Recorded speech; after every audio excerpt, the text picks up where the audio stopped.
Loué soit Jésus-Christ qui nous a fait le don de la vie. Sa grâce et sa paix soient avec vous. Monsieur Arnaud Dumouche, professeur de religion en Belgique, enseigne que la fécondation in vitro dans le mariage n'est pas illégitime, c'est-à-dire n'est pas un péché mortel conduisant à l'enfer.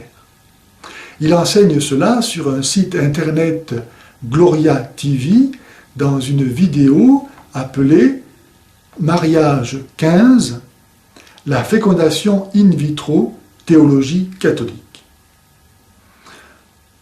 Or, on ne peut prétendre faire de la théologie catholique et contredire en même temps l'enseignement de l'Église.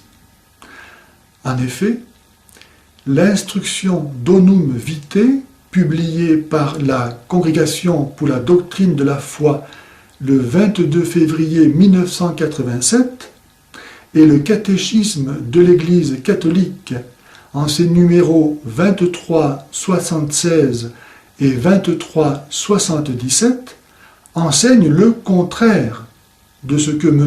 Arnaud Dumouche enseigne. Les raisons sur lesquelles s'appuie l'Église pour condamner la fécondation in vitro sont les suivantes. La dignité de la procréation humaine demande que l'enfant soit le fruit de l'union conjugale et non d'une technique humaine.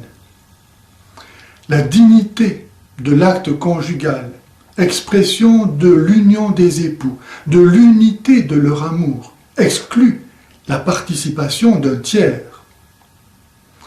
La procréation in vitro aujourd'hui implique la mise à mort des embryons dits surnuméraires.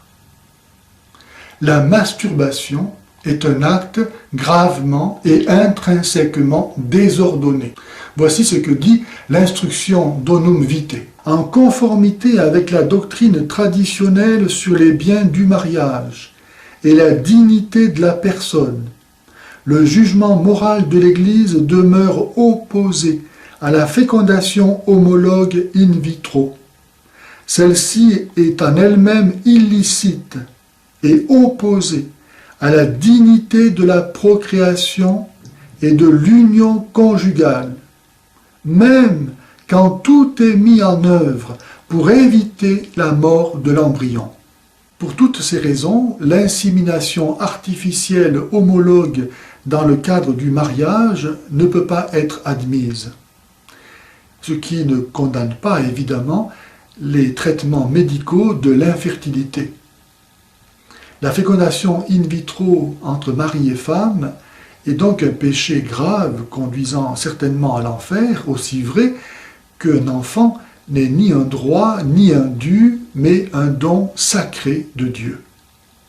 J'avertis donc M. Arnaud Dumouche du devoir grave pesant sur lui de réparer le péché de scandale causé par son enseignement par une nouvelle vidéo enseignant cette fois-ci celui de l'Église.